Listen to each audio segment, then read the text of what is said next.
We have, of course, Councilman Joe Marino. Joe, good morning. Good morning, guys. How are you? Appreciate you. We didn't know you were going to be here with Chief Brooks. And Chief Brooks in here as well this morning. Good morning, sir. Good morning. So, Jeff, can you just handle that mic just a little bit? I noticed you're in uniform. I like that. Yeah. I like that a lot. I'm not supposed to be, but what else would you... This is America. You know, there's gag orders and there's crazy things like that, but, you know, I kind of do what I feel is right. So, did you have any anticipation? You know, I did not. That I was being called over yeah. for this? No, actually, if you want me to, I'll back up a little bit. Yeah, let's do it. You know, about 5 months ago, I submitted a claim to the city. And when I say claim, I did not ask for 1 penny extra. I wouldn't have gotten 1 penny. Mm-hmm. I did not ask them to pay for any of my medical bills or anything. I just wanted to be on record. I wanted it to correspond with the World Trade Center Health Organization that indicated I contacted this disease at ground zero. Let me give you this letter of verification from the World Trade Center, and they say they pay my medical bills. So I filed the claim with the city just to get acknowledgement, and months and months and months went by, and I spoke with an attorney friend of mine, Jim Romer from Albany, who's a labor attorney, and he said, Russ, this is so conclusive with that document. Right. It says it right here. He says that they should have had this back to you in 5 days, not 5 months. So he gave me a scenario of things that could occur, although he's aware of the Utica politics. Right. So they called me over. They sent me an email a day or two before. It said be in my office at 10 o'clock. So, and as I said, Jim had given me some possible scenarios. So I reported at 10 o'clock. I walked in the mayor's conference room. I saluted him. Good morning, Mayor, as a courtesy. And I said, I see you're sitting here with 2 attorneys. Does that mean I need an attorney? Oh, no, Russ, you don't need an attorney. And then immediately they presented me with documents. They denied my claim, which was a little shocking to me. Yeah. And then presented me with another document stating that, you know, George Clark would be in charge of the fire department, that I was immediately to turn in my cell phone and car keys or anything else I had of the cities, and that I was not to represent myself as the fire chief in the city of Utica, even though I am the fire chief in the city of Utica and will be on this leave. And, you know, after the period of time I've been with the city, it not much surprises me or shocks me. This was a little shocking, though. This is a move. It's a political move. Political move. Absolutely. But I show me, if you can, I want to bring Joe Marino in just quickly. Show me the benefits of this political move. This is I tell you, we put a poll up on Facebook. These are not scientific. Not one single person, not one, favored the city in this decision. Every single person that I have spoken with has been on your side here. I've never seen. You know, Bill. I don't know where the benefit is of a political move here. Well, the political move is getting rid of me, and you kind of touched on it, and you were knee deep in it. Maybe I'll blame you a little bit. Feel free. You said you made the comment a couple times that Russ Brooks turned around that whole asphalt plant. Yeah. Okay, and that was his initiative. We did give on that. After that vote, we gave you a great deal of credit. You changed the tide there. And you know, other different important issues like that snowstorm. I mean, I was not satisfied with the way the city handled that. There was a lot of room for improvement, you know, and nobody wanted to hear that. But there's other issues too. I kind of speak my mind. You know, I answer. I work for the people in the city of Utica. Okay, they're my bosses, Right. not political Right. people. Joe Marino. Good morning. Yeah, guys. How do you explain this? Well, I can explain why I'm here and what I'm doing. As a council member, don't forget we control the complement of the fire department, and not one council member was brought in on this discussion at all. It seemed to come, it certainly blindsided the chief, and just as a friend and an ally. I mean, the chief has been very good to me, my neighborhood, my district. Just in the 5 years I know him, 2 months ago, one of the questions I had when I first read the story was, can the chief, perhaps he went into that mayor's meeting and said, look, I can't handle the job right now, my sickness has gotten to a point. So I thought at very best that's what could have happened, because politics, it's easy for the mayor to constantly point fingers, say everyone else is playing politics, but there's a running trend of politics coming out of that office endlessly. So I'm thinking back, and just a month and a half ago, 2 months ago, we had a snowstorm, and the chief was literally with me, shoveling cars and pushing cars out of snow. Yeah. So, for the split second that I thought he wasn't capable of handling his job, I only had to think back a couple of weeks to know that he was physically manhandling me, a couple other firefighters, and some cars. I even asked him, I said, Chief, you need gloves? He said, Joe, I've been doing this since before you were born. My hands are built for this. So I said, fair enough, Chief. Just thought you were cold. No problem. But, for me, that's the thing that I'll be asking for. I want a meeting with the mayor, an executive session, and I want to know why this came about. I want to know what the cost-benefit analysis is as to denying the claim, and then further what it could be for anything for the city's end, because from what I understand from all the paperwork that I've seen up until this point, this is going to cost the city $0. And to say, just a blanket statement out of corporation counsel as though the chief is a 1 or 2 year employee, that this is an administrative non-disciplinary leave, but then at the same time ask for his keys, his car, and give his family no time. I just can't sit back and take it. How did you get home?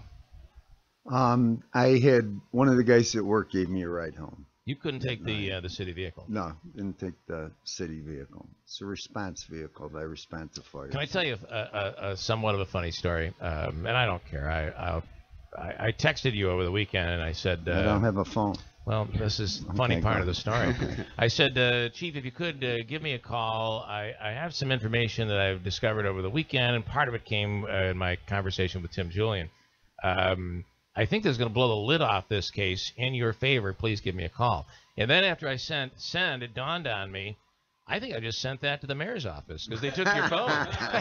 so I then That's okay. I then followed up and said, and oh, by the way, if this is your city phone, hey, Mayor, we'd like you to come on too. And I sent that one, which we would. I'd like to hear from the mayor here. How after your years of service, how did you feel being treated that way? Well, I thought to myself, I've been involved in some terminations, and I've had employees with the thousands of employees I've had over the year, criminals, somebody that did criminal acts that their job was, and when I brought them in and had to terminate them, I gave them respect, and I wished them well, and it's ironic. I'm not that sensitive. Okay, but I did think 42 years almost that nobody goes, thanks, Russ, for some of the things you've done. Yeah, it was, and I got to tell you, I couldn't go in a store this weekend without somebody coming up and trying to hug me and cry, and I'm not complaining. When I went to church, the priest mentioned it from the altar. So that, that was... As I said, I've not spoken with a single person that said, yeah, it's about time that Chief Brooks, not a single person. Everyone questioned, what is going on here? Did they tell you in the letter or verbally that you did not contract cancer from... They told me that, they told me that I was not working in my capacity as a Utica firefighter at Ground Zero, implying that I just... went down there without being requested, without getting permission, direction from the mayor, which and Tim Julian, of course, has referenced that. Remember that the state Office of Fire Prevention didn't put in a formal request for us. Yeah, that was in there. To me, it's just absurd. Yeah. Manaski. Can I ask? There was the mention of the World Trade Center Health Fund or something, something of that nature. Yep. They have assisted you. That's, I guess, the first part of the question. Secondly, the claim that you say that you put in. If the city wasn't on the hook for anything, what would the claim have done? They were on the hook for nothing. This plan will cost them more money. It's personal. It's politics. What else could it possibly be? Yeah. There's nothing. I hope I didn't that's ask. not the case. I'm not disagreeing with you, but to say someone voted or spoke out against the plan. Here's the document from the World Trade Center that says has conditions listed and that I have and that they are agreeing to pay for, to send me to doctors to care for that. And the chief is part of the Zadroga Act. I mean, he's part of the federal act that recognizes him. There isn't one penny that it would have cost the city. Yeah. Yeah, it's there's a, if you want to even deny the claim, which is bad enough, if you want to call the chief in and say, look, your service to the city is almost useless, your service to the country in that 9/11 event was almost useless. Yeah. That's fine. That's, I wouldn't agree with that, and I'd still stand behind the chief in that case. But to walk him out and march him out, and the fired on Friday thing, and to serve no dignity to the people that work for us. And again, it's not even just the chief. This has happened 3 or 4 times to other people in the city, and it's all based on politics and vendettas. And then every so often we'll sell a building in Genesee Street, and you say, look over here, don't pay attention to what's happening over there. And enough is enough when you have a person like the chief. This is the easiest thing I've ever done, was to stand behind this man. He's a great man, and I'll be looking forward to a lot of answers and getting him back in place as the chief of the fire department, because he deserves to be there. So how, Chief, are you going to, obviously you're in your uniform today. You are the chief of the fire department in Utica. Yeah. So how do you react? Do you go to work today? How are you going to respond? What has your attorney told you? I have a great attorney out of Albany, Jim Romer, labor attorney. Is a big law firm there. I view him as being one of the best labor lawyer in the state. Yeah. And he's perplexed. Yeah. It's not. He's just wow. And he states in a letter that he wrote to the mayor that in his 30 years as a labor attorney, he's never seen a case that was this clear-cut and obvious. This is his letter. It's kind of makes no.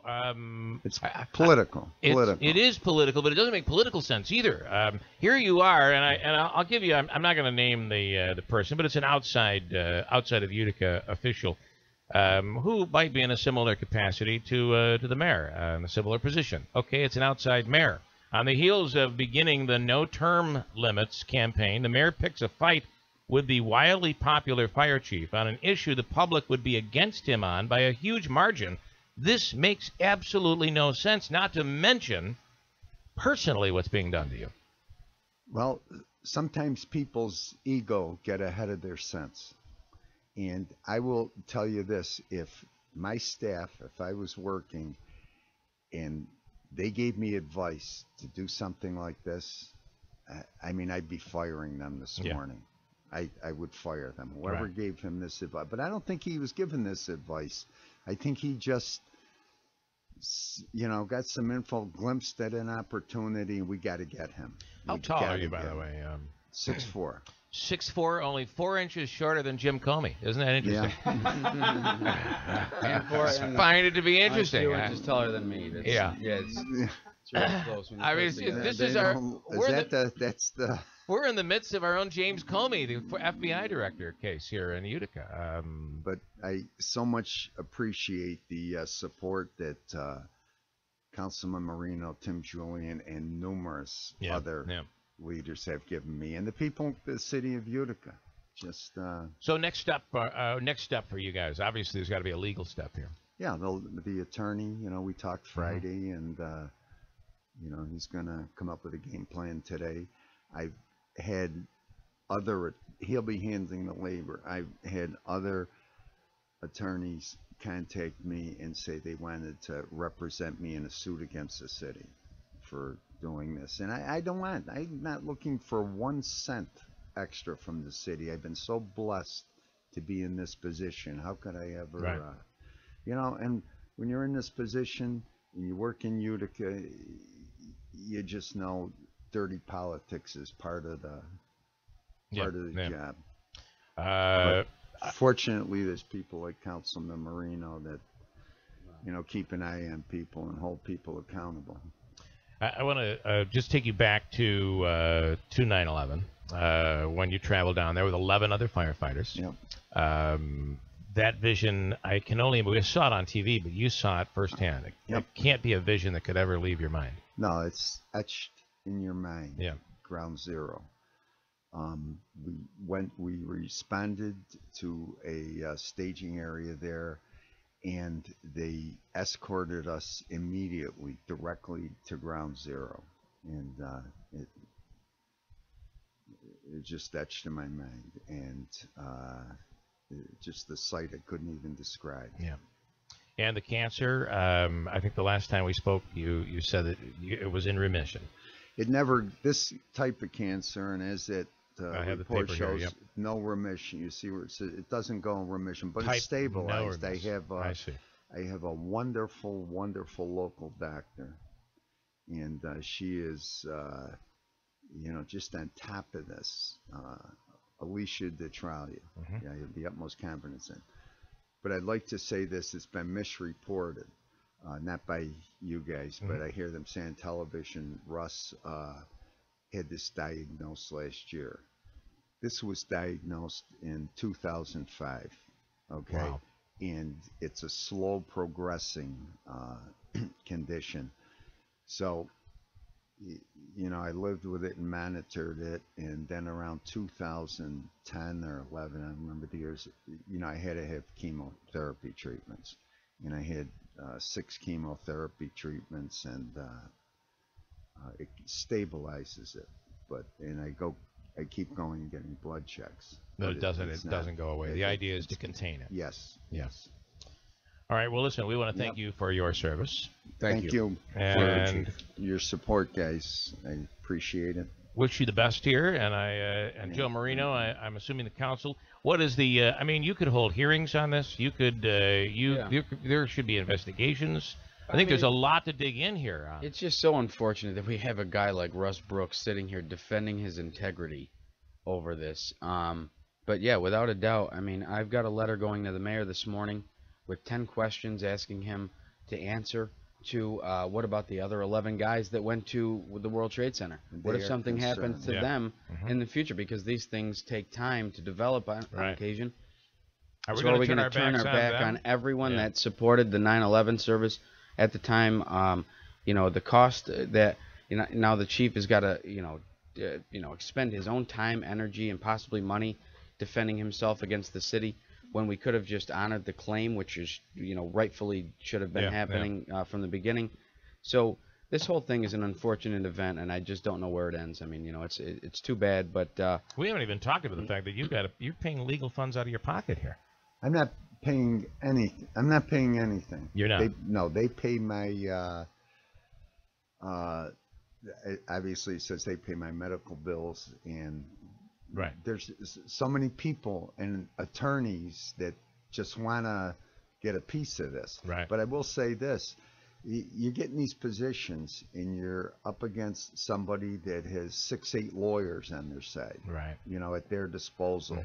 And can spend any amount of money they want getting a doctor. They can doctor shop, get any kind of report, get anything. Are you talking about the city? The city. I'm talking about, yeah.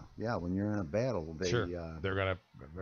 Well, it's pretty hard to doctor shop when you have the World Trade Center Health Organization pretty rough. Documenting. Not to mention, you can pay people to say anything. Yeah. But then you got to be the watchdog here. Yeah, well, not only that, again, it's not that, we have a guy like Russ Brooks who's, a city hero, a national hero, and you got the city turning away his claim and But what you have is a ripple effect. He's actually the chief of the fire department. Right. I mean, we actually have a ripple effect. So, is the mayor planning on hiring a new fire chief? I mean, are you going to start searching for that job? Again, we as a council and me as a citizen, he's the director of the fire department. He's done it for decades. So I would also have to wonder, if I'm a firefighter, I'm wondering, or a police officer, is it potential? If I get injured, if I come down with cancer, I mean, huge public safety implications in this issue. Jim, you want to pipe in? Go ahead. I'll give you about 30 seconds. Good morning, Chief. Chief, I'm just so sorry that this has happened. It's appalling. It's appalling action by the mayor, and I support you. We had our difference of opinion through the years, but again, that's the political end of it. This is a personal issue. This is an issue where you served your country, you served your city, you deserve better treatment than this. I'm appalled with the mayor's action. And you got my support, Chief. Anything I could do to help. We've worked on many programs together and projects, and I appreciate the work you've done.